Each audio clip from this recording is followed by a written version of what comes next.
My name is Joe Saul. I'm an adoptee, a psychotherapist, and the author of Adoption Healing, A Path to Recovery. From time to time, I've done a workshop at conferences called I'm Fine, and I'm certainly not angry. Each time I've done it, the room has been packed, filled to the brim, and at the end, when I ask for questions, there are always one or two who stand up and adamantly say, "But I'm not angry." I ask them why they attended the workshop, and they look at me with a puzzled look and don't reply. I suspect that the lack of awareness of one's innermost emotions is very common, and awareness of anger can be terrifying. If we are not taught as children how to manage our anger as adults, it can be a formidable chore. We may fear that we will explode or hurt someone with our anger. Our fear of fear may keep us unaware that our anger even exists. It is common for someone to say, "But I know I'm not angry. I'd know if I were." In fact, this is not necessarily so. We all have hidden emotions, and if they are hidden, by definition, we are unaware of them. We don't know what we don't know. However, we may show it passive-aggressively. It may show on our face or in our eyes or in our words. If we have buried anger, we will likely look at the world through anger-colored glasses, and it will show. It will affect our lives, our health, and our relationship with those around us. Well, why would we have anger in the first place?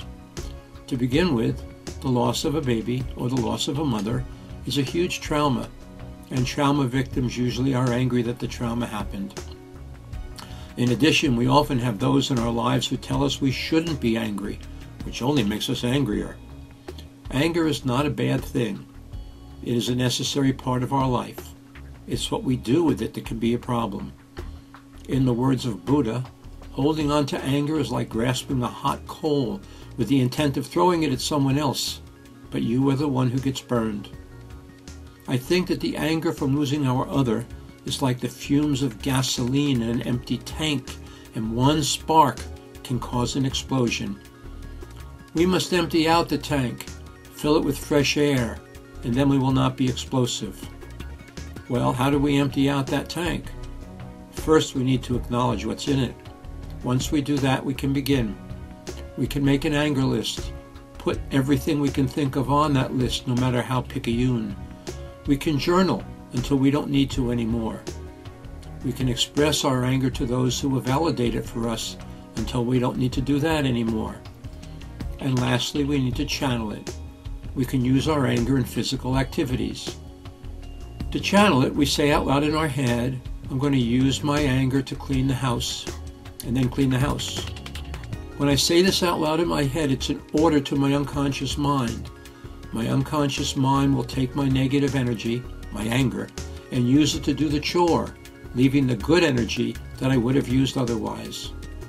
In fact, we can channel anger on a daily basis using any negative energy we have, and we will have more and more free energy to live our lives. The chores get done easier, and we will have less active anger. We can channel our anger into any physical activity, and we don't need to feel anger to channel it.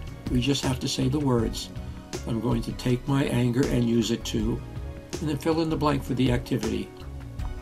Our anger becomes like a banked fire, waiting to be used in an emergency, but otherwise quiet and unharmful.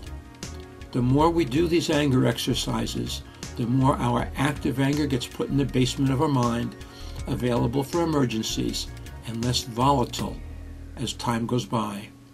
One day, we will honestly be able to say, "I'm fine, and I'm really not angry." One day, we will be as light and as free as the clouds. Namaste.